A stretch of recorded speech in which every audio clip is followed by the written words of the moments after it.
नमस्ते दोस्तों, राग स्टडी सेंटर में आपका स्वागत है। आज हम रीजनिंग का फर्स्ट प्रैक्टिस सेट में इम्पोर्टेंट क्वेश्चन है। जिस भी एग्ज़ाम की तैयारी कर रहे हो, एसएससी हो या किसी भी स्टेट की तैयारी कर रहे हो, ये सीट काफ़ी इम्पोर्टेंट है। जो इस सीट में प्रश्न दिए गए हैं वो परीक्षा में पूछे जाने वाले प्रश्न हैं। देखिए इस प्रश्न में क्या दिया गया है। दी गई श्रृंखला में प्रश्न चिन्ह के स्थान पर कौन सी संख्या होगी। मतलब ये श्रृंखला दी गई है, उसके स्थान पर कौन सी संख्या होगी। जो प्रश्नवाचक चिन्ह है वहाँ पर कौन सी संख्या आएगी। तो ये कैसे करेंगे, देखिए 23, 46, 138, 690 प्रश्नवाचक चिन्ह। मतलब ये कोई स्क्वायर नहीं है या ना कोई घन है। तो मतलब इनमें अंतर करके देखते हैं। इनमें 23 से 46 के बीच में क्या किया गया है, 2 का गुणा किया गया है। इसमें 2 का गुणा करें, 23 दूनी 46। इसमें कितने का गुणा किया है, इसमें 3 का गुणा किया है। इसमें कितने का गुणा किया है, इसमें 5 का गुणा किया है। तो मतलब ये कौन सी संख्या चल रही है, ये जो अभाज्य संख्या चल रही है। तो यहाँ पर कौन सी संख्या होगी अब, 7। जब 690 में 7 का गुणा करेंगे तो कितनी संख्या आएगी, 4880। तो 4880 कुछ ऑप्शन में, बी ऑप्शन में। मतलब प्रश्नवाचक के चिन्ह पर 4880 संख्या भरी जाएगी।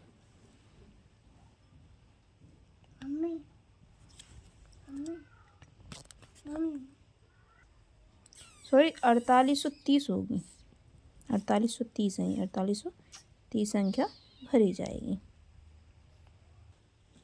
प्रश्न नंबर दूसरा दिया गया है। दूसरे में क्या दिया गया है, देखिए दी गई अक्षर श्रृंखला में गलत पद का चयन करें। मतलब अक्षर श्रृंखला में जो गलत पद है वो निकालना है।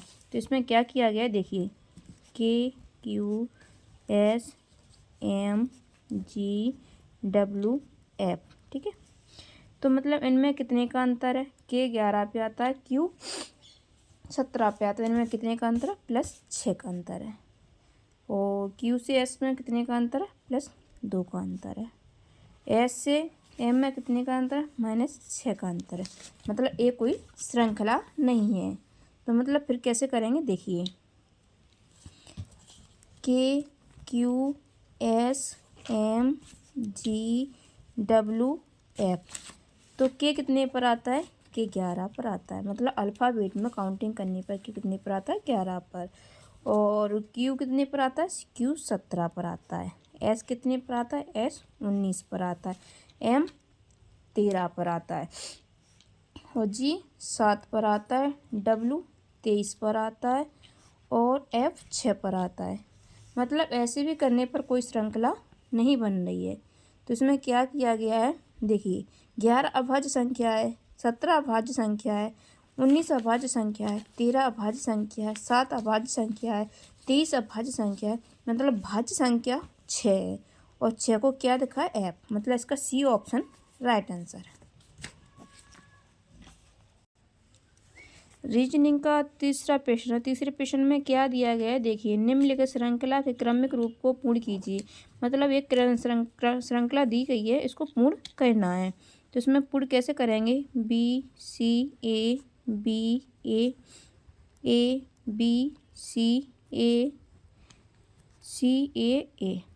ठीक है।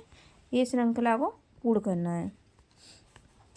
तो इसमें क्या किया गया है, देखिए इसमें क्या, इस श्रृंखला में क्या किया जाता है, इसमें काउंटिंग करते हैं 1 2 3 4 5 6 7 8 9 10 11 12 13 14 15 16 16 दिए गए। तो 16 है, 16 को 4 से भी डिवाइड कर सकते हैं, 8 से भी कर सकते हैं और 2 से भी कर सकते हैं।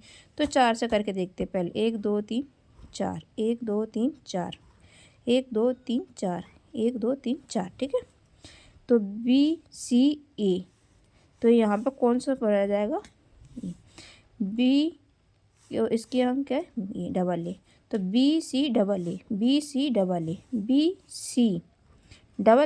BCAA। तो इसमें क्या भरा गया, ACAB।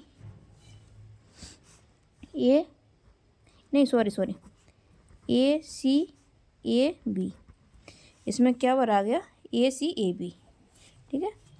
देखो BCAA। तो क्या भरा गया इसमें, ACAB, ठीक है। मतलब कौन सा ऑप्शन भरा गया, ACAB, मतलब इसका बी ऑप्शन राइट आंसर है। रीजनिंग का चौथा प्रश्न दिया गया है। इस प्रश्न में क्या दिया गया है देखिए, नीचे दिए गए विकल्पों में से संबंधित संख्या को ज्ञात कीजिए। मतलब जो नीचे विकल्प दिए गए उनमें से जो संख्या है ना उसे ज्ञात करना, मतलब प्रश्नवाचक के चिन्ह पर कौन सी संख्या आएगी। तो मतलब 1225 का संबंध 10 से है, उसी प्रकार 1728 का संबंध होना चाहिए। मतलब जिस प्रकार 10 आए उसी प्रकार इस प्रश्नवाचक का चिन्ह होना चाहिए। तो मतलब 35 का स्क्वायर होता है, तो 35 के स्क्वायर से 10 का कोई संबंध नहीं है, तो मतलब ये वाली ट्रिक नहीं लगेगी। तो इसमें क्या किया गया है देखिए, 5 5 2 7 7 2 9 9 1 10, इनमें प्लस किए गए हैं। ठीक है, 1 + 2 + 2 + 5, तो क्या दिए गए 10, ये संख्या दी गई है। इसको भी देखते निकाल के, 1 + 7 + 2 + 8, 8 2 10, 10 7 17, 17 1 18, मतलब प्रश्नवाचक के चिन्ह पर जो संख्या आ रही है वो 18 है। 18 संख्या भरी जाएगी। रीजनिंग का ये 5वां प्रश्न दिया गया है। इस प्रश्न में क्या दिया गया है देखिए, निम्नलिखित प्रश्न में सहायता को पूर्ण कीजिए। ये सहायता दी गई है उसे पूर्ण करना है, मतलब प्रश्नवाचक के चिन्ह पर वो संख्या आएगी। तो मतलब NET नेट का संबंध मतलब 13 27 7 से है, 13 22 7 से है, उसी प्रकार इसका संबंध इससे मतलब होना चाहिए। EM का संबंध किससे होगा, मतलब जो नंबर श्रृंखला उससे निकालना है। तो कैसे निकालते हैं देखिए, NET, तो N कितने नंबर पे आती है, मतलब अल्फ़ाबेट में काउंटिंग करने पर N कितने नंबर पे आती है, 14 नंबर पे, E 5 नंबर पे, T 20 नंबर पे।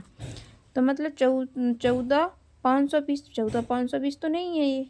तो फिर इसमें क्या किया गया है देखिए, N का अपोजिट क्या होता है M, E का अपोजिट क्या होता है V, T का अपोजिट क्या होता है G। तो M कितने पर आता है 13 पर, V कितने पर आता है 22 पर, और G कितने पर आता है 7 पर, जो संख्या ये निकालनी थी। ठीक है, अब बाई AM का I का अपोजिट क्या होगा B, A का अपोजिट क्या होगा Z, M का अपोजिट क्या होगा N।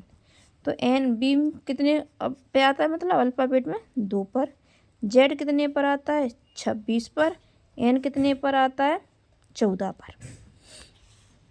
ठीक है, तो मतलब ए वाली संख्या कोई ऑप्शन में, ए ऑप्शन में 22 614, 22 614, मतलब प्रश्नवाचक के चिन्ह पे 22 614 संख्या भरी जाएगी।